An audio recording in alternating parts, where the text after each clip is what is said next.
একটি স্পেশাল মশলা বানিয়ে আমার হাজবেন্ড রান্না করে ফেললো মজাদার খাসির মাংস। তাই সাথেই থাকুন, একদম লাস্ট পর্যন্ত দেখুন।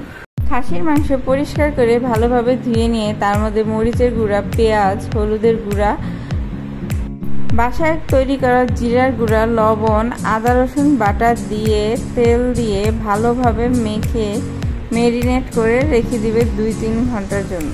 মেরিনেট করতে করতে এই রান্নার গল্পটি আজকে আপনাদের সাথে বলি। ছুটির দিনে তার শখ হয়েছে খাসির মাংস খাওয়ার, আর সে নাকি তার কলিগ থেকে একটি স্পেশাল মশলার রেসিপি নিয়ে এসেছে। সেটা দিয়েই সে আজকে আমাদের খাসির মাংস করে খাওয়াবে। যাক, শখ যেহেতু হয়েছে, খাই, দেখি কেমন হয়। বাহ, মাংসের কালার ভালোই এসেছে। এখন এটি রেস্টে থাকবে 2-3 ঘন্টা।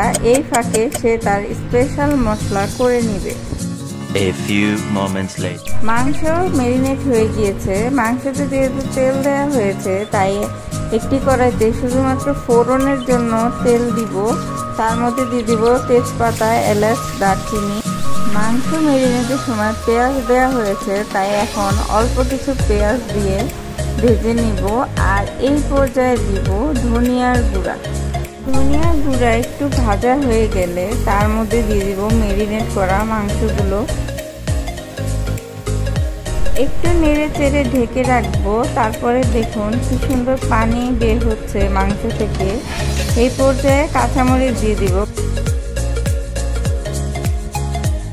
আবার কিছুক্ষণ কষিয়ে ঝোলের জন্য পানি দিয়ে দিবে। এখন সে তার স্পেশাল মশলা তৈরি করার জন্য রেডি করছে। স্পেশাল মশলার মধ্যে আছে এলাচ, দারচিনি, জিরা, গোলমরিচ, লং। এগুলো হালকা তেলে পাটায় বেটে গুঁড়ো করে নিবে।